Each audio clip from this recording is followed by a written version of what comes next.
Je l'attendais avec impatience, ça y est, le Frankenstein de Guillermo del Toro est disponible sur Netflix. J'ai fabriqué quelque chose d'horrible. Pas quelque chose. Quelqu'un. C'est l'adaptation du célèbre roman de Mary Shelley publié en 1818. Celui-ci raconte l'histoire d'un jeune savant suisse, Victor Frankenstein, qui va créer à partir de cadavres un nouvel être, plus grand, plus fort et doté de sa volonté propre. C'est là que les choses se gâtent. Ce roman a connu une postérité d'une grande richesse, il est très vite adapté en pièce de théâtre, puis, comme on le sait, en film. Ce monstre ne cesse d'habiter notre imaginaire, à tel point qu'on en oublie parfois le roman, pour ne garder en tête qu'une image façonnée par les adaptations successives. En effet, Frankenstein n'est pas le nom du monstre, mais celui de son créateur. Et il en va de même pour la foudre, l'assistant du savant fou, le fait que le monstre soit une créature grognante et simplette. Tout cela provient des films, et le roman est bien différent. Mais qu'en est-il du film de Del Toro? Comment se positionne-t-il par rapport à toutes ces influences, et surtout par rapport au roman? Est-ce une bonne adaptation du livre? Alors ici, une précaution s'impose quand je parle de bonne adaptation. Je n'entends pas un film qui s'appliquerait à reproduire chaque élément du roman selon un principe de fidélité qui tiendrait à une simple transposition du livre. En effet, comme l'explique très bien Serge Chauvin, que je vais à nouveau mobiliser, que voulez-vous, cette citation est très bien faite, tout film mérite d'être jugé sur ses mérites esthétiques propres, sans être assujetti à une quelconque hiérarchie des œuvres, encore moins un mythe de l'origine où la littérature serait toujours première. Donc dans cette vidéo, on ne va pas se demander si le film de Del Toro est factuellement fidèle au roman de Mary Shelley, mais s'il est parvenu à en capter l'esprit, l'essence. Ce film parvient-il à rendre compte de l'expérience de lecture qu'est Frankenstein? A-t-il réussi à en saisir et en restituer le propos, les sensations? Oui, non, pourquoi, comment? Voilà ce à quoi on va essayer de répondre. Dans ce but, on doit d'abord aller voir du côté du livre, qu'est-ce que lire Frankenstein aujourd'hui? Alors je précise aujourd'hui parce que, qu'on le veuille ou non, nous sommes des lecteurs de notre temps, avec nécessairement une sensibilité différente des premiers lecteurs du 19e siècle. D'ailleurs, en tant que personne du 21e siècle, vous pouvez liker, partager et booster la vidéo. Quand on commence Frankenstein de Mary Shelley, on tombe, dès les premières pages, sur Walton qui écrit des lettres à sa sœur depuis la banquise. Qui? Où ça? Rien à voir avec ce qu'on a en tête quand on commence le roman. Qui sont ces gens? Que font-ils là? Qu'est-ce que c'est que cette histoire? Eh bien, c'est l'une des grandes spécificités de ce livre, c'est qu'il est divisé en 3 récits. Il y a le récit cadre, donc de Walton, un explorateur à sa sœur, au sein duquel se trouve le récit de Frankenstein, au sein duquel se trouve le récit de la créature à Frankenstein. Tout est imbriqué tout en étant également juxtaposé. Donc on n'est pas sur une structure à laquelle on est habitué, ce n'est pas un roman linéaire avec une aventure et une avancée chronologique. Parce que ce qui compte dans Frankenstein, ce sont ses récits, c'est la parole, c'est la subjectivité. Deux de ces récits se font écho, donc Walton et Frankenstein, tous deux dans des entreprises démesurées, mais il y en a également deux qui se contredisent, celui de Frankenstein et celui de sa créature. Et Mary Shelley joue merveilleusement de ça.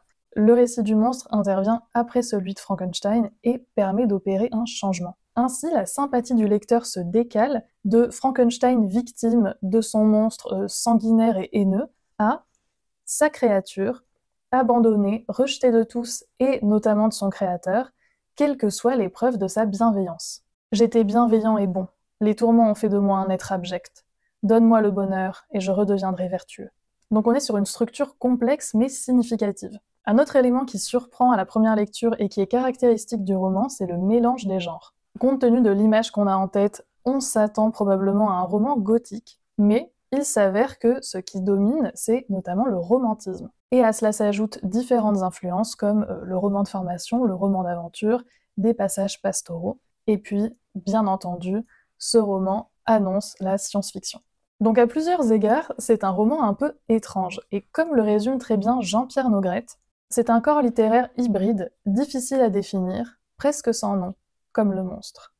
Tout cela permet une expérience de lecture certes riche, mais un petit peu déconcertante. Le moment est venu pour moi de vous prévenir, lire Frankenstein, c'est devoir affronter un romantisme forcené.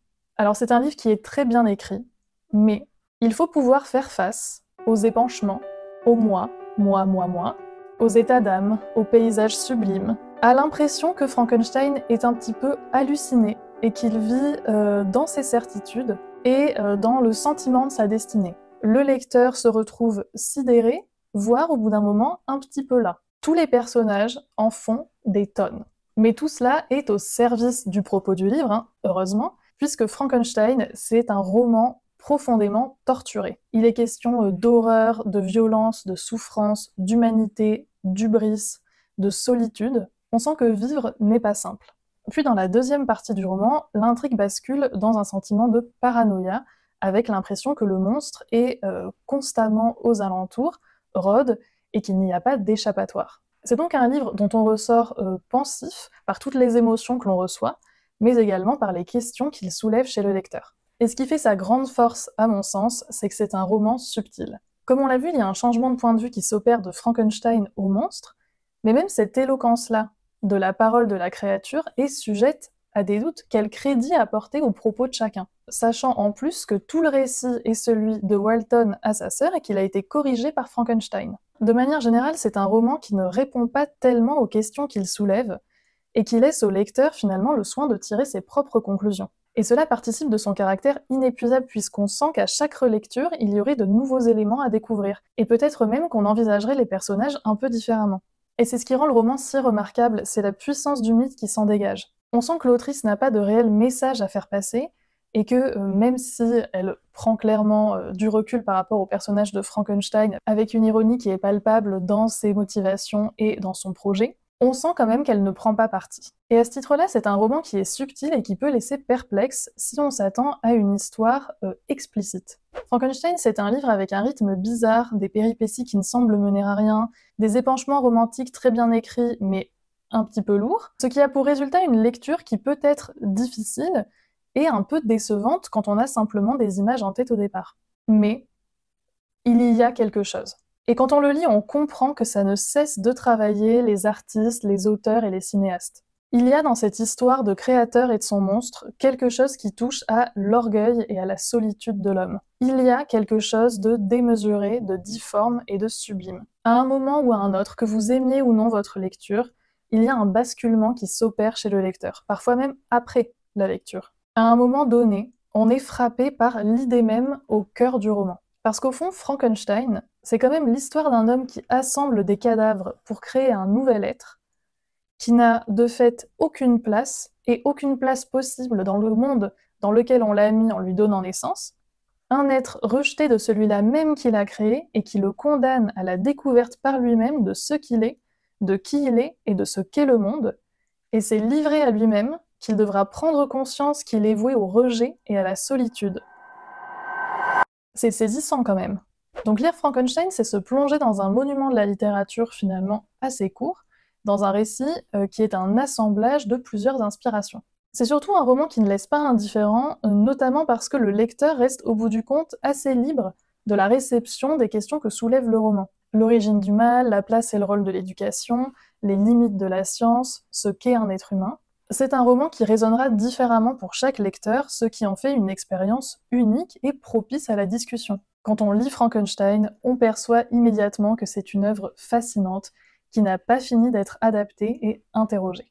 Mais alors, que fait-on de tout ça? En effet, adapter Frankenstein pose des enjeux de taille. Le premier concerne les récits. Il y en a 3, est-ce qu'on garde les 3, est-ce qu'on enlève le récit cadre? Et comment fait-on pour les donner à entendre? De même, il faut créer une intrigue parce que le roman n'en a pas vraiment. S'agit-il d'allouer un temps différent aux événements, peut-être davantage de temps avec la créature, peut-être moins entendre et plus voir ce qui se passe? L'idée sera sûrement d'essayer de rapprocher le scénario d'une histoire dont on a l'habitude d'une narration plus linéaire. Il en va de même pour les personnages. Frankenstein, c'est surtout un tête-à-tête entre Frankenstein et son monstre, et il est peut-être bon dans un film de leur accorder plus de temps et plus d'importance pour étoffer un peu tout ça. Et dans ce cas-là, quelle place leur donner et quelle importance leur donner dans l'histoire, dans l'intrigue. Un autre gros morceau sera la scène de la naissance. C'est un moment qui est connu, qui est attendu et qui dans le roman est brillamment écrit. Franchement, ça donne envie d'analyser la scène ligne par ligne, tellement c'est génial. Et puis avec ça, la question de l'apparence du monstre, de la créature. Comment rendre ce côté disproportionné, difforme, repoussant, Et en même temps, dans le roman, il est question de sensualité, de beauté. Est-ce que c'est un aspect qu'on garde et comment le rendre esthétiquement? Un autre élément qui est à interroger, c'est le romantisme. Est-ce qu'on le donne à entendre?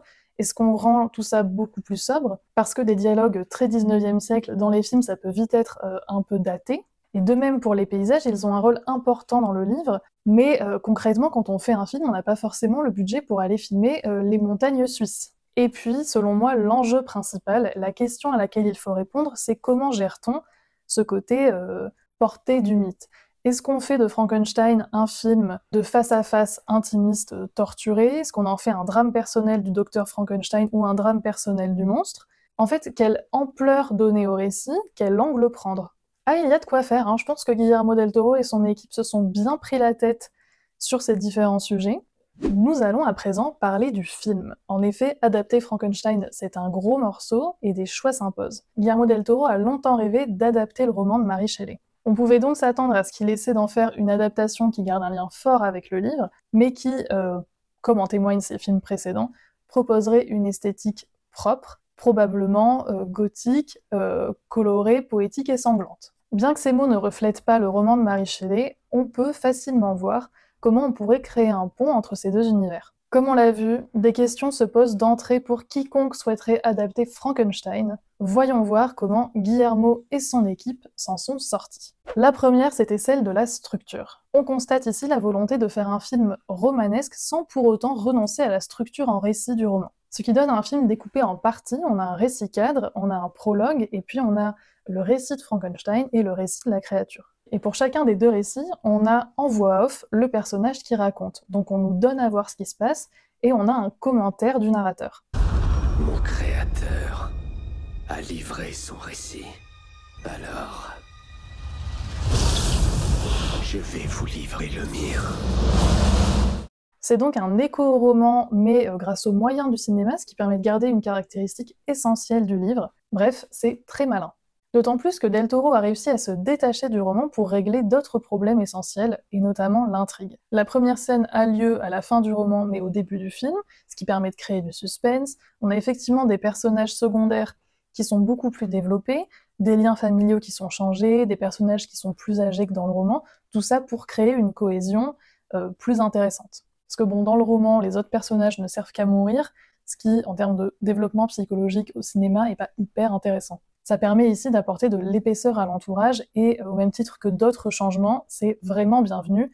Je vais pas vous faire la liste, mais voilà, il fallait créer une intrigue et du romanesque, et ça fonctionne bien. Donc on a un film de 2h30 qui s'applique à proposer une histoire et à rendre compte des spécificités principales du roman. On retrouve également la pluralité des genres. Il y a clairement une empreinte visuelle à la Del Toro qui tend plus vers le gothique que vers le romantisme. On a cette espèce d'ambiance mélancolique de la ruine et du sang. Il y a des décors mortifères, des costumes rouges, des feuilles qui tombent, des tours en ruine. Mais on a quand même une touche de romantisme à travers les dialogues. Alors, c'est pas des longs monologues où les gens s'épanchent sur leur état d'âme, mais quand même ils extériorisent de manière raisonnable. Et puis toujours dans cette idée du mélange des genres, on retrouve les influences du roman d'aventure, roman de formation, et puis film historique, puisque l'histoire est déplacée de la fin du XVIIIe siècle aux années 1850, il me semble. On retrouve une empreinte historique avec la syphilis, la guerre et l'électricité. De même, il y a des changements de lieu, ça ne se passe pas en Suisse, mais c'est sûrement pour s'adapter aux repères des spectateurs, hein, voilà, s'adapter au public. Même si en tant que lecteur, c'est amusant d'entendre parler de la Suisse parce que c'est assez rare, on comprend que pour Netflix, ce soit pas le choix idéal. Et puis, comme on pouvait s'y attendre, les paysages sont limités. Mais voilà, ce sont les contingences matérielles, quand on réalise un film, c'est comme ça. On en vient à la question du monstre. Alors je vous avoue que personnellement, j'ai eu un peu peur lors de la première scène, devant cette grosse chose grognante et brutale. Je trouvais ça assez maladroit, et à l'opposé de ce que dit le roman, je veux dire au cœur de son propos, parce que l'éloquence du monstre, le fait qu'il arrive à parler, à lire et à défendre son cas devant Frankenstein, devant Walton, c'est vraiment important. Donc cette première scène sert sûrement à créer du lien entre les attentes des spectateurs, l'image populaire du monstre de Frankenstein et ce nouveau film, et puis ensuite pour créer du suspense, hein, évidemment. Pour ce qui est de l'apparence physique de la créature, là encore ça se rapproche quand même pas mal du roman, avec le choix de ne pas en faire un être complètement repoussant, dégueu, comme dans Van Helsing par exemple, pour ceux qui auraient vu ce chef-d'œuvre. mais d'avoir un résultat assez beau, malgré ce côté assemblage de cadavres. On sent que c'est harmonieux, il peut se dégager une certaine sensualité. Et puis on a la grande taille, la force, etc. Ce que j'ai trouvé pertinent aussi, c'est de lui avoir donné une tête un peu de bébé, qui va changer au fur et à mesure que, justement, le personnage évolue. Même si, au bout d'un moment, on se demande pourquoi est-ce qu'il est si violemment repoussé par tout le monde, même de loin, compte tenu du fait qu'il est pas si moche, quoi. Il m'a un peu fait penser à une version allégée des ingénieurs dans Prometheus. Ce qui, en soi, serait une façon assez amusante de faire écho au fait que Frankenstein annonce la SF en faisant écho dans le film Frankenstein avec un film de SF. Voilà, mais c'est peut-être que dans ma tête, hein. Et puis il y a un autre détail sympathique qui montre que voilà, l'équipe a bien fait ses recherches, a bien fait son travail, il y a des petits clins d'œil, notamment la créature se prénomme et s'adresse à Frankenstein en disant Victor. Donc Victor, c'est à la fois Frankenstein et lui-même, ce qui rappelle le glissement qui s'est opéré avec la postérité. Quand on parle de Frankenstein, en réalité, on fait référence au monstre de Frankenstein. L'un est devenu l'autre, et en soi, c'est logique et intéressant. Donc il y a un certain nombre de changements légitimes et nécessaires dans le processus d'adaptation qui ont eu lieu. Un que j'ai trouvé particulièrement juste, c'est la réaction de Frankenstein à la naissance de sa créature. Il n'est pas horrifié au point d'en tomber malade tout de suite, comme dans le roman, mais il est enthousiaste, puis passe à une phase de frustration et de déception, maltraitance, ce qui permet une évolution du personnage. Toutefois, malgré toutes ces bonnes idées, il y a un élément qui pose problème et qui, pour moi, en fait une mauvaise adaptation. C'est un film qui se veut grand public et qui, pour cela, est donc très clair. Tout est montré, dit, mais en plus expliqué, ce qui donne l'impression que non seulement on prend le spectateur pour un imbécile, mais qu'en plus on ne lui laisse pas la place d'exister. Ce que personnellement je trouve très désagréable, mais qui surtout vient en contradiction totale avec le roman. Toutes les aspérités sont enlevées pour faire un film compréhensible, accessible et bien lisse. Il n'y a ni subtilité, ni doute, ni tourment. Deux exemples. Dans le roman, on a plusieurs récits, et il revient au lecteur de discerner le vrai du faux dans chacun d'eux, s'il le peut. Ici, on a la version de Frankenstein et celle du monstre qui ne viennent pas en contradiction l'une avec l'autre. Dans le récit de Frankenstein, celui-ci n'est clairement pas mis en valeur, et la créature apparaît d'office comme une victime. Ce qui ne permet pas, chez le spectateur, un retournement d'empathie de Frankenstein à la créature. On n'est tout de suite pas avec Frankenstein. Il n'y a pas de retournement qui serait lié à l'éloquence du monstre, à sa capacité à toucher le lecteur, à toucher le spectateur, parce qu'en fait c'est juste la suite de la même histoire, on vient développer quelque chose qu'on avait déjà compris. Et ça c'est beaucoup moins significatif et beaucoup moins puissant. Un autre exemple de cette simplification des enjeux du roman pour faire un film bien facile, c'est que le monstre ne s'en prend physiquement qu'à Frankenstein, et après aux gens qui l'attaquent vite fait, parce que bon, voilà, faut quand même se défendre, hein, on a ces petits accès de colère, alors que dans le roman, il tue un par un tous les proches de Frankenstein de sang-froid. C'est probablement l'un des premiers tueurs en série de l'histoire de la littérature. Il y a donc dans le roman une dualité du monstre qui pose question au lecteur. Franchement, quand on lit, ça laisse perplexe, on se dit mais est-ce qu'il a vraiment pu faire ça? S'il a fait ça, est-ce qu'il est vraiment bon? Il y a quelque chose d'irréconciliable, de paradoxal, et donc de stimulant. Ici, dans le film, il y a un parti qui est pris, et qui est assumé de bout en bout, et tout est fait pour que tout ça colle ensemble, c'est le monstre comme victime. Le problème, c'est que ça enlève de la finesse au propos et du travail au spectateur. Il y a la volonté de faire une intrigue romanesque, où les bons sentiments triomphent pour pouvoir délivrer un message appuyé sur le pardon. Pour conclure sur cette adaptation, Guillermo del Toro a clairement cherché à proposer sa version de Frankenstein. Un film simple, accessible, qui retravaillerait la figure du monstre par rapport aux adaptations précédentes, et qui reprendrait les éléments structurels du roman de Mary Shelley. Toutefois, le résultat semble bien éloigné de cette œuvre bizarre, inquiétante et ouverte aux interprétations. En effet, quoique cette adaptation soit clairement appliquée, la vision univoque qu'elle propose la place à l'opposé du roman. Merci d'avoir regardé cette vidéo. Si elle vous a été utile, vous pouvez laisser un commentaire, liker, booster, partager la vidéo. Vous pouvez également vous abonner. Que d'options. Merci pour votre soutien et à bientôt.